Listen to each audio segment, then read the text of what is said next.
নমস্কার বন্ধুরা, আশা করি আপনারা সবাই ভালো আছেন। আমরা সবাই খুব খুব খুব ভালো আছি। তো আজকে একটা বিশেষ রেসিপি তৈরি হতে যাচ্ছে। তো বন্ধুরা অবশ্যই স্কিপ না করে সঙ্গে থেকে পুরো ভিডিওটা দেখবেন। তো দেখতে পাচ্ছেন এখানে কিছু অহর ডাল আমি নিয়েছি বাটিতে করে। তো এই ডালটা আমি এখন ভিজিয়ে রাখবো। তো এই ডাল দিয়ে কিন্তু একটা মজাদার রেসিপি আজকে তৈরি হতে যাচ্ছে। তো বন্ধুরা অবশ্যই সঙ্গে থেকে পুরো ভিডিওটা দেখবেন। তো নতুন বন্ধুরা অবশ্যই বলবো যে লাইক কমেন্ট শেয়ার করতে ভুলবেন না, আর সাবস্ক্রাইব করে বেল আইকনটিকে ক্লিক করবেন যারা নতুন দেখছেন। আর পুরনো বন্ধুরা যেরকম দেখছেন সেরকমই ভালোবাসা নিয়ে সঙ্গে থাকবেন সবসময়। অনেক অনেক ভালোবাসা আপনাদের প্রতিও থাকলো। তো বন্ধুরা দেখতে পাচ্ছেন এখানে কিছু সবজি নিয়েছি আমি, আর যে ডালটা ভিজিয়ে রেখেছিলাম সেই ডালটা কিন্তু 2 ঘন্টার মতো ভিজিয়ে রেখেছিলাম। তো দেখতে পাচ্ছেন এখানে বাটিতে আমি তুলে রেখেছি এখন। তো এই নিরামিষ সবজিটা কিন্তু এই ডালের একটা রেসিপি দিয়েই তৈরি হবে। এই ডালটাকে কিন্তু আমি বেটে একটা আলাদাভাবে রেসিপি তৈরি করব। তো অবশ্যই বন্ধুরা স্কিপ না করে পুরো ভিডিওটা সঙ্গে থেকে দেখবেন। তো দেখুন এখানে 2 ঘন্টা ভিজিয়ে রাখার জন্য এখানে কিন্তু ডালটা অনেকটাই ফুলে উঠেছে আর নরমও হয়ে গেছে। তো এটা আমি শিলনোড়ায় বেটে নিব সুন্দরভাবে মিহি করে। তো এখানে যে সবজিগুলো দেখতে পাচ্ছেন এই সবজিগুলো এখন আমি সুন্দরভাবে কেটে নিব এক সমান করে। তো আপনারা অবশ্যই স্কিপ না করে সঙ্গে থেকে পুরো ভিডিওটা দেখবেন। তো দেখুন এখানে আমি নিয়েছি একটা মূলো, 1 চির পরিমাণ মিষ্টি কুমড়ো, দুটো নিয়েছি কাঁকরোল, দুটো ঝিঙে নিয়েছি, কাঁকরোল, দুটো ঝিঙে, আর একটা পেঁপে, আর দুটো পটল, আর এখানে দুটো আলু। তো দেখতে পাচ্ছেন এখানে যে সবজিগুলো নিয়েছি এই সমস্ত সবজিগুলো আমি একসঙ্গে সুন্দরভাবে কেটে নিব।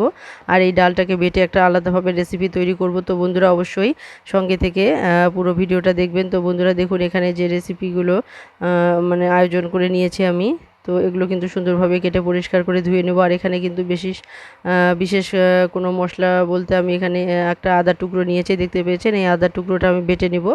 আর এখানে দেখুন সবজিগুলো কিন্তু কেটে নিয়েছি, কত সুন্দর কালারিং হয়েছে সব সবজি। তো দেখতেই পাচ্ছেন এখানে একদম সাদা মিষ্টি কুমড়ো, তো মিষ্টি কালার, অরেঞ্জ কালার, তো ঝিঙে, আলু, মানে সব মিশিয়ে একটা একটা মজাদার একটা কিন্তু রেসিপির কালার হয়েছে। তো দেখুন এখানে কিন্তু আমি নিয়েছি কিছু পরিমাণ কাঁচা লঙ্কা, শুকনো লঙ্কা নিয়েছি, পাঁচফোড়ন। তো বন্ধুরা দেখুন এখানে কড়াই বসিয়ে দিয়েছি আর কড়াইও মোটামুটি আমার গরম হয়ে গেছে। তো এখানে আমি দিয়ে দিলাম সানফ্লাওয়ার অয়েল। তো দেখতে পাচ্ছেন এখানে, তো এটা আমি সূর্যমুখী তেল দিলাম। তো এই তেলটা কিন্তু হার্টের পক্ষে খুবই উপকারী। তো এই তেল দিয়ে আজকে একটা মজাদার রেসিপি তৈরি হবে। বন্ধুরা সাধারণত আমরা নিরামিষ সবজি অনেকেই খেয়েছি, নানানভাবে খেয়েছি। তো আজকে অবশ্যই বলবো এই রেসিপিটা হয়তো অনেকেরই করা হয়নি।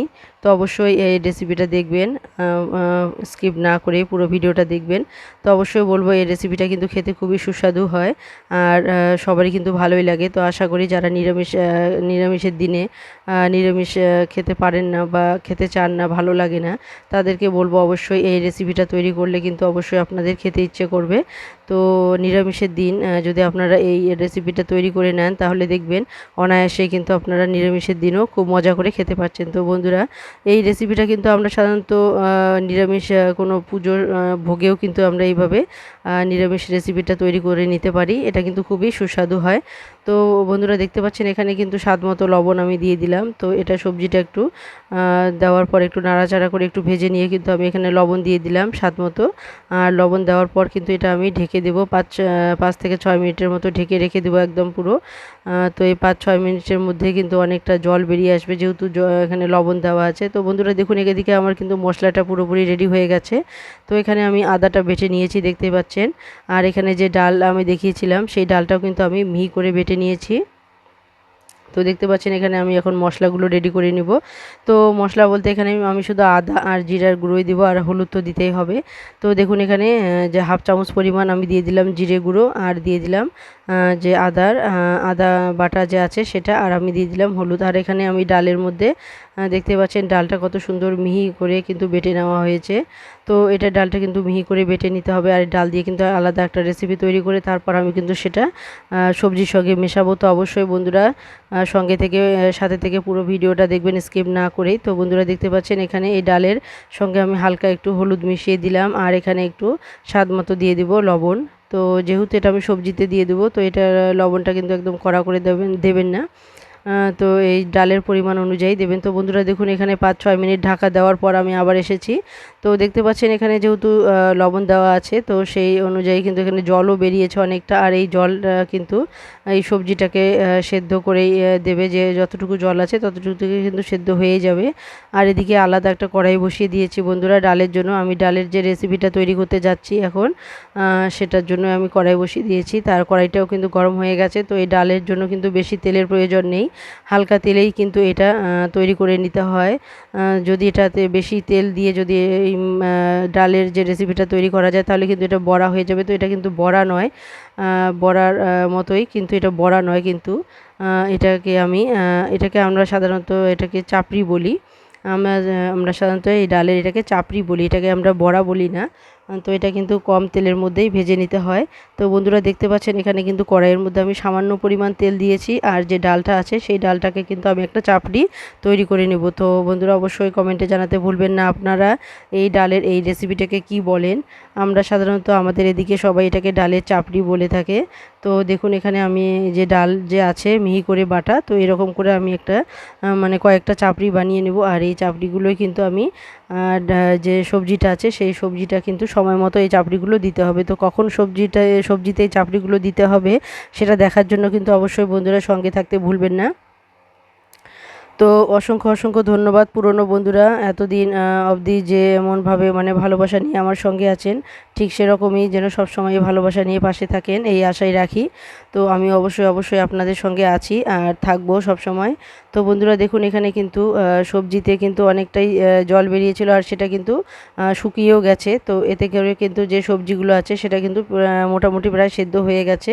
আর এদিকে যে মশলাগুলো আছে তো এই মশলাগুলোকে আমি এখন সামান্য পরিমাণ জল দিয়ে গুলিয়ে নেব। তো বন্ধুরা সাধারণত আমি আগেই বলেছি আমি যে কোনো রেসিপিতে কিন্তু মশলাগুলো কিন্তু জলে গুলিয়েই দেই। এটা একটা আমার অভ্যেস বলতে পারেন, বা এটা একটা সুবিধাও বলতে পারেন। তো এখানে কিন্তু আমি মশলাগুলো গুলিয়ে নিয়েছি, কারণ এতে করে কিন্তু মশলাগুলো পুড়ে যায় না, আর মশলার কালারটাও কিন্তু খুব সুন্দর আসে, আর এটা কিন্তু খেতেও ভালো হয়। তো বন্ধুরা দেখতে পাচ্ছেন এখানে কিন্তু সবজিতে জলটা পুরোপুরি শুকিয়ে গিয়েছিল। তো এখন আমি মশলাটা দিয়ে দিলাম, আর মশলা দেওয়ার পর কিন্তু হালকা আমি একটু জলও দিয়ে দিলাম। তো হাফ বাটিরও কম একটু জল দিয়ে দিলাম। তো এখন এই মশলাটাকে ভালোভাবে কষিয়ে ভেজে নেব সবজিগুলোকে। তো বন্ধুরা অবশ্যই সঙ্গে থাকার জন্য, এতক্ষণ অবধি সঙ্গে থাকার জন্য অসংখ্য অসংখ্য ধন্যবাদ। তো আবারও বলছি বন্ধুরা যারা সঙ্গে আছেন পুরো ভিডিওটা দেখছেন তাদেরকে তো অবশ্যই লাইক কমেন্ট শেয়ার করতে ভুলবেন না, আর বেল আইকনটিকে ক্লিক করে রাখবেন নতুন বন্ধুরা যারা দেখছেন। আর পুরনো বন্ধুরা যেরকম ভালোবাসা নিয়ে আছেন সেরকমই ভালোবাসা নিয়ে থাকবেন সব সময়। আর কমেন্ট করতে ভুলবেন না, আর কমেন্ট করার আগে অবশ্যই অবশ্যই লাইক বটনটিকে ক্লিক করে দেবেন, লাইক করে নেবেন। তো বন্ধুরা দেখুন এখানে কিন্তু যে চাপড়িগুলো আছে সেগুলো কিন্তু এক সাইড পুরোপুরি হয়ে গেছে। তো দেখতেই পাচ্ছেন এগুলোকে কিন্তু এভাবেই তৈরি করে নিতে হয়। প্রথমে একটা সাইড ভালোভাবে পুরোপুরি তৈরি হয়ে গেলে তারপর কিন্তু উল্টে দিতে হয়। তো বন্ধুরা দেখুন এখানে কিন্তু সবজিগুলোতে যে মশলাগুলো দিয়েছি আমি সেগুলো মোটামুটি আমার কষানো হয়ে গেছে। তো দেখতেই পাচ্ছেন এখানে আর এদিকে আমার কিন্তু চাপড়িগুলো মোটামুটি তৈরি হয়ে গেছে। তো এগুলোকে কিন্তু একদম ভালো করে এই শুকনো খোলার মধ্যে কিন্তু ভালো করে ভেজে নিতে হবে। তো আমি আরেকটু পরে তেল দেব। তো বেশি কিন্তু তেল দেওয়া যাবে না, এটাকে কিন্তু কম তেলের মধ্যে ভেজে নিতে হয়। আর যদি বেশি করে তেল দেন তাহলে এটা একটু বড়ার আকার নেবে। সাধারণত আমরা বড়া যেরকম ভাসা তেলের মধ্যে ভেজে নিই সেরকম হবে। তো এটা কিন্তু একদম বড়ার মতো নয়, এটাকে এরকম শুকনো খোলার মধ্যেই ভেজে নিতে হয়। তো বন্ধুরা দেখুন এখানে কিন্তু সামান্য পরিমাণে আমি তেল দিলাম, আর এই তেলটা একটু শুধু উলটপালট করে আমি লাগিয়ে নেব। এটা কিন্তু একদম মচমচ করে ভাজারও কোনো দরকার নেই। তো এটা একটু দেখতেই পাচ্ছেন আপনারা, দেখলেই বুঝতে পারবেন যে কীরকম ভেজে নিলেই হয়ে যাবে। তো বন্ধুরা দেখতে পাচ্ছেন এখানে যে তেলটা দিয়েছি সেই তেলটা কিন্তু হালকা পরিমাণ দিয়েছি, যেটা কিন্তু শুকিয়ে গেছে। তো দেখুন এখানে কিন্তু একদম ভাসা অবস্থায় যে ভাজতে হবে তা কিন্তু নয়, এরকম হালকা একটু তেল দিয়ে শুধু কড়াইয়ের জন্য পুড়ে না যায় তার জন্য একটু হালকা পরিমাণ তেল দিয়েছি। আর এদিকে কিন্তু মশলাটা দেওয়ার পর কিন্তু অনেকটাই আমার এখানে কষানো হয়ে গেছে। তো এখানে আমি এখন যেহেতু চাপড়িগুলো দেবো সেজন্য কিন্তু হালকা একটু জল এখানে আমি আবার দিয়ে দেবো। তো দেখতে পাচ্ছেন বন্ধুরা আধ বাটি পরিমাণ জল আমি দিয়ে দিলাম। তো এটুকু জলে কিন্তু হয়ে যাবে, যেহেতু এটা পুরোপুরি সেদ্ধ হয়ে গেছে। তো এখানে শুধু চাপড়িগুলো দিয়ে আমি একটু নাড়াচাড়া করার জন্যই কিন্তু আমি এখানে জল দিয়ে দিলাম। তো এই জলটা কিন্তু দিতেই হবে, যদি আপনারা মনে করেন যে শুকনো অবস্থায় নামিয়ে নেবেন তাহলেও হবে, কিন্তু এই চাপড়িগুলো দেওয়ার জন্য কিন্তু অবশ্যই সেখানে জল কিন্তু দিতেই হবে। তো বন্ধুরা দেখতে পাচ্ছেন এখানে জলটা পুরোপুরি গরম হয়ে এসেছে আর এখানে চাপড়িগুলো প্রায় রেডি হয়ে গেছে। এখন আমি চাপড়িগুলো কিন্তু এখানে দিয়ে দেবো। তো বন্ধুরা দেখতে পাচ্ছেন এখানে চাপড়িগুলো পুরোপুরি হয়ে গেছে আর আমি এখন যে কড়াইয়ের মধ্যে দিয়ে দিলাম। আর এখানে দেওয়ার পর কিন্তু এটাকে আমি ভালোভাবে যে ভেঙে দিব, তো একদম পুরোপুরি কিন্তু মিশিয়ে দেব না, একটু বড়ার আকারে ছোট বড় এরকম থাকবেই। তো এরকম করে খুন্তির সাহায্যে এটাকে আমি ভেঙে দেবো, কারণ এটা গরম, এটা কিন্তু হাত দিয়ে ছিঁড়ে দেওয়া যেত।